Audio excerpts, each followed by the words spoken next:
gagawin din ito sa isang stage play or dun sa movie na katulad ko ng offer sa inyo na mention ko kanina? Stage play hindi eh. Movie, nasa mind ko na eh. Na may mag-aalok sigurado agad-agad eh. At meron nga eh. So yun, mas movie yung nasa mind ko that time. Pero stage play, hindi eh. At saka that time, hindi pa ganun ka-booming ang theater. And like this past 2 years, nagsulputan na, parang nagpa-thrive talaga eh. At ang mga ano ko ngayon, puro theater na, like moral, musical, like kaya and then kanal, and etc. Biglang nagsulputan. So, ayun, but that time. So feeling niyo po mas may market ngayon ng theater kaysa sa movies? Sana pareho. Taga-movies naman, sana pareho. Pero natutuwa ako kasi ang theater dati parang isang nakahiwalay lang na mundo eh. Pero ngayon nakikita ko ABCD nanonood eh. Ang mamahal and then nagbabayad sila eh. Major level ng theater. Yeah, parang nagbo-boom talaga eh. And ngayong na-involve ako dito, nakikita ko one reason eh. Pag nasa set ako sa movies, masaya naman eh. Pero iba ang energy ng theater people.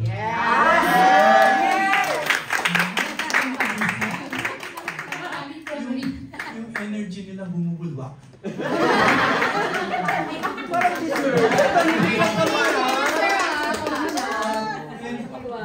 Nagaling ako sa isang himala na ganun din eh. Yung theater, sina Kapitadoro, sina Bituin, ganun din eh. And then dito eh. Kaya make it a point, nanonood ako, alis lahat ng palap, nakikita kami lagi dito sa nanonood ako. Kasi ang sarap mapagitna sa isang community na gano'n ng energy. And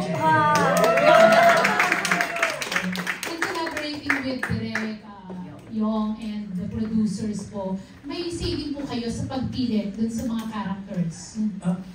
Well, nagpapakomment sila sa akin dun na sa approach dun sa play. Like we had one session sa bahay where we discussed nga na actually love letter ito to writers. Hindi siya talaga love story lang. Kasangkapan lang yung 5 kwento. And magkakaisa naman kami ng mind doon eh, nung nag-meeting kami. Then after that, nag-discuss kami, paano kaya ito? Kasi alam ko mahirap gawin.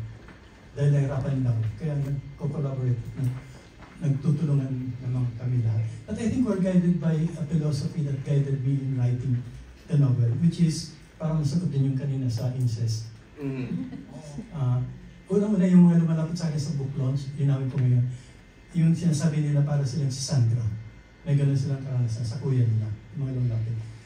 I think part ng nag-guide sa akin ng pagsusulit sa novela, kailangan bigyan natin ng espasyo ang mga kwento ng lahat ng tao, no matter how we may condemn them as unlike us, if they realize on their own na mali nga naman ang ginagawa namin at nire-redeem nila ang sarili nila, like Sandra.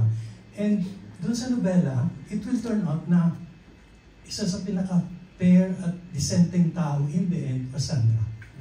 More than Erica, and more than Bessie na hanggang end may timang puso.